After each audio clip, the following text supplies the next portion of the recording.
Today we are going to learn the demonstrative pronouns. Okay. Now, firstly, we have to understand that there are four types of demonstrative pronoun. Okay. So, first is the this.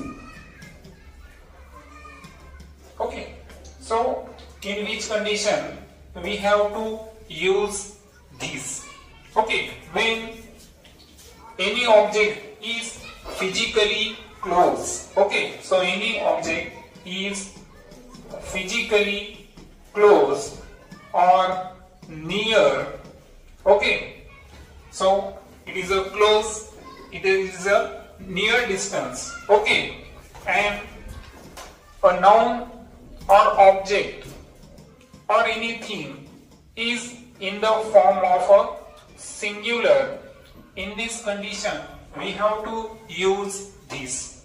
Okay, तर लक्षात घ्या, जेव्हाही एखादी वस्तू physically आपल्याकडे close आहे म्हणजे भौतिक दृष्ट्या आपल्या जवळ आहे, त्यानंतर क्लोज आहे, त्यानंतर तो नाउन, तो ऑब्जेक्ट किंवा तो थिंग्स आहे, ती कशी आहे, सिंग्युलर फॉर्म मध्ये असेल, अशा कंडिशन मध्ये आपल्याला काय यूज करायचं आहे, धिस. हे आहे डेमॉन्स्ट्रेटिव्ह प्रोनाउन आपल्याला काय करायचं आहे, यूज करायचं आहे. एक्झाम्पल जर पाहिलं आपण तर पहा, this is a bag. Okay, so it is our first example. In this example, you have to know a bag. In your previous lecture, I had already taught you that when there is a bag, which article use a, because bag is a indefinitive form. Okay, so we have to use a bag. As you know, there are the three types of article: a, an, ani, and the. Okay, so a bag. So bag is a noun or object. Okay, a is the article. Is the helping word. Okay, and this is a demonstrative pronoun. Okay, so what is the sentence? This is a bag. Why we are use is? Because एक लक्षात ठेवा की आपण सध्या जी बोललो ती कोणती condition आहे, प्रेझेंट टेन्स. कोणते टेन्स कोणता आहे, प्रेझेंट टेन्स. प्रेझेंट टेन्स आहे, त्यामुळे आपण जे हेल्पिंग वर्ड वापरलो ते काय आहे, इज. आणि दॅट धिस हे केव्हा वापरायचं आपल्याला, नाउन जर सिंग्युलर असेल तर सिंग्युलर कंडिशन आहे आणि प्रेझेंट टेन्स आहे, म्हणून आपण इथं काय वापरले, हेल्पिंग वर्ड इज. हेच हेल्पिंग वर्ड आपल्याला काय करायचं इथं यूज करायचं आहे. ओके, आता हे आपण समजून घेतल्यानंतर सेकंड एक्झाम्पल अजून घेऊ आपण. This is my book. Okay, so this is my book. Here is also in Marathi we can say हे माझे पुस्तक आहे. Okay, so या दोन्ही एक्झाम्पल्स मध्ये जर पाहिलं आपण तर नाउन आणि ऑब्जेक्ट हे कसं आहे, एक वचनी. पहा, बॅग असेल, बुक असेल, हे दोन्ही कसे आहेत, सिंग्युलर, एक वचनी आहे. फिजिकली ते आपल्या क्लोज किंवा जवळ आहे आणि कोणताही ऑब्जेक्ट नियरर असेल, ओके, क्लोज म्हणा, नियर म्हणा, ओके, सो असेल तर अशा कंडिशन मध्ये आपण काय वापरायचं, धिस. ओके, त्यानंतर सेकंड केस जर पाहिली आपण तर आपल्याला कशाचा यूज पाहायचा आहे, that. In which condition that can be use, Wien the object is physically at a long distance. Okay, long distance or at a far distance. Okay, it is not close to us. Okay, so in this condition we have to use that, and most important condition, that noun or object should be in the singular form, म्हणजे जेव्हा एखादी वस्तू आपल्यापासून दूर आहे, विशिष्ट अंतरावर आहे, तर अशा वेळेस ते ऑब्जेक्ट किंवा त्या नाउन सिंग्युलर जर असेल तर अशा वेळेस जे डेमॉन्स्ट्रेटिव्ह प्रोनाउन वापरू ते कोणता असेल? दॅट असेल. ओके, सो आपण आता एक्झाम्पल घेऊ.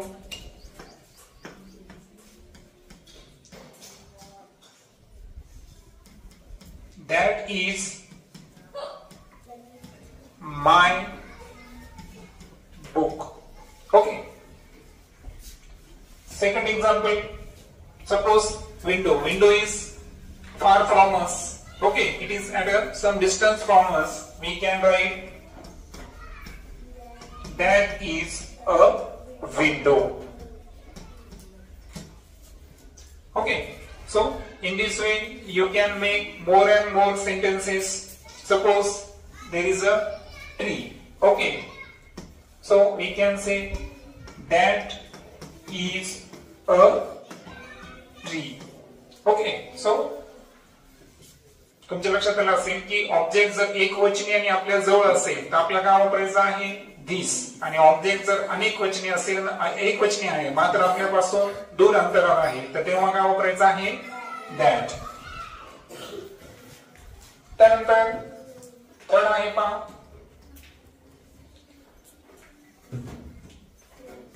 these. ओके, आता हे these केव्हा वापरायचं आहे? पहा, these हे कशाचं रिलेटेड आहे किंवा कशाचं प्लुरल फॉर्म आहे? these च्या ऐवजी आपल्याला these केव्हा वापरायचं आहे? जेव्हा ऑब्जेक्ट तर आपल्या क्लोज आहेच, क्लोज किंवा नियर तर आहेतच, पण त्या व्यतिरिक्त ऑब्जेक्ट हा कसा आहे? प्लुरल फॉर्म असेल, म्हणजे प्लुरल नाउन किंवा प्लुरल ऑब्जेक्ट असेल, अनेक वचनी असेल, अशा वेळेस आपल्याला धीस च्या ऐवजी काय वापरायचं आहे? these वापरायचं आहे. ओके, सो आता सपोज तुमच्याकडे अनेक नोटबुक्स आहेत. ओके, सो तुमच्या जवळ आहे, पण नोटबुक्स हे काय झालं? Plural. So we can say these are my notebooks. आता या सेंटेन्स मध्ये काय झालं बरं? ही वस्तू आपल्या जवळ होती, पण नोटबुक्स हे कसं आहे? प्लुरल. प्लुरल म्हणजे कसं आलं? ते अनेक वचनी आलं, आणि अनेक वचनी असल्यामुळे इथं आपण काय वापरला? these. आणि प्रेझेंट टेन्स मध्ये जसं आपण पाहिलं होतं की these असताना आपण प्रेझेंट टेन्स मध्ये हेल्पिंग वर्ब कोणता वापरला होता? is.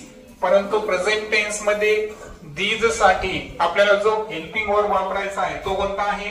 are. सो सेंटेन्स काय असेल? these are my notebooks. Another example, these are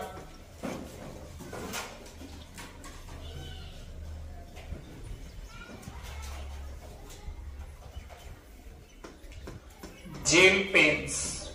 Okay, so some pens are ball pens, some pens are gel pens. Okay, so suppose you have many of gel pens. Okay, so what we can say? These are gel pens. So in this way, लक्षात आलं तुम्हाला की these हे जे articles demonstrative pronoun आहे हे केव्हा वापरू आपण? काय काय कंडिशन सांगितल्या? वस्तू आपल्या काय पाहिजे?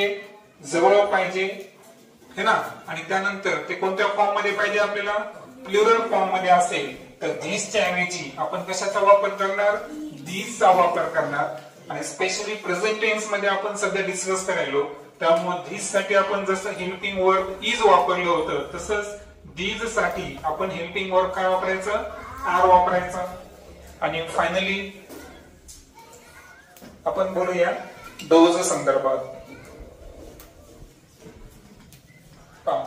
आता दोज हे जे डेमॉन्स्ट्रेटिव्ह प्रोनाउन आहे हे केव्हा यूज करायचं?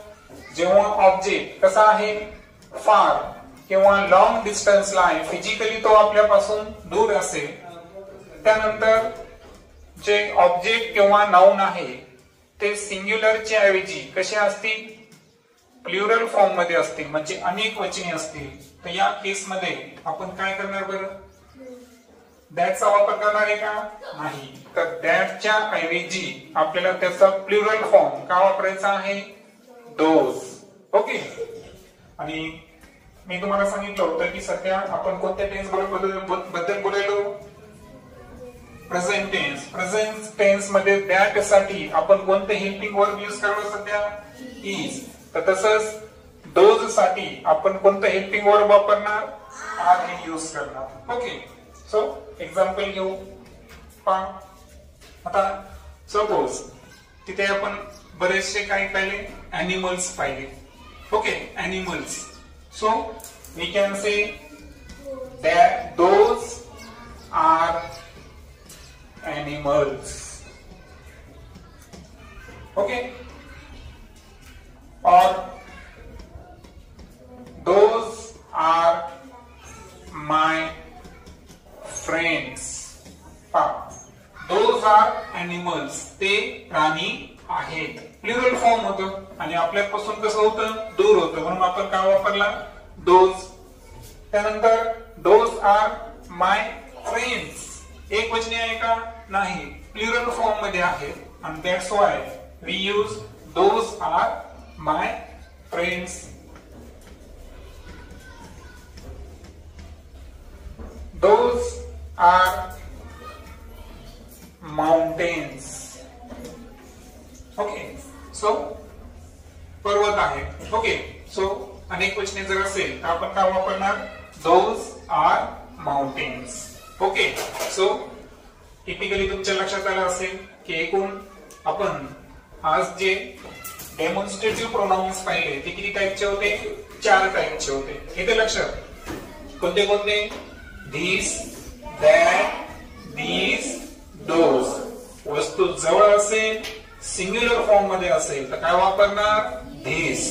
वस्तू दूर आहे मात्र सिंग्युलर फॉर्म मध्ये असेल तर अशा वेळेस दॅट. वस्तू जवळ आहे मात्र प्लुरल फॉर्म मध्ये आहे क्लोज असताना तर अशा वेळेस दीस. आणि वस्तू दूर आहे आणि प्लुरल फॉर्म मध्ये असेल तर अशा वेळेस काय वापरणार? Those. So finally you have to remember that whenever object is close or physically close near to you and it is in a singular form, you have to use this. When object is at a far distance, long distance from you and object is singular, you have to use that. When object is near to you but it is in a plural form, you have to use these. And when object is at a long distance and also in the plural form, in this condition you have to use those. So that's all about demonstrative pronouns. Okay, see you at next Sunday with our next lecture of spoken English. Have a nice day. Okay.